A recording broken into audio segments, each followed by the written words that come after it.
حضرت عمر فاروق جیسا دلیر اور جرری آدمی جمعہ پڑھانے مسجد میں داخل ہوئے تو جناب ابو ایوب انصاری دروازے پہ کھڑے ہو گئے، کہنے لگے عمر تیرے نوکر نہیں، ٹائم پہ آیا کر، بڑی دیر سے کھڑے ہیں، کیوں دیر سے آیا ہے؟ بڑے جلالی تھے نا حضرت عمر، لیکن وہ جلالی اس وقت تھے جب کوئی ظلم کرتا تھا، اور ذات کے لیے جلالی نہیں تھے۔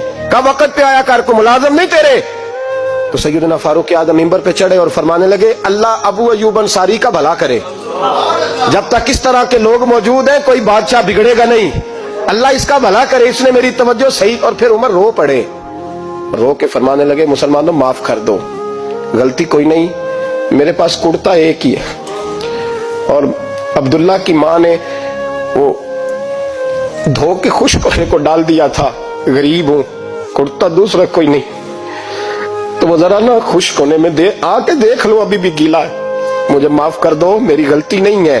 صحابہ درد کے ساتھ رونے لگے اور کہنے لگے اللہ اس طرح کے حکمران ہمیشہ عطا کرتا رہے۔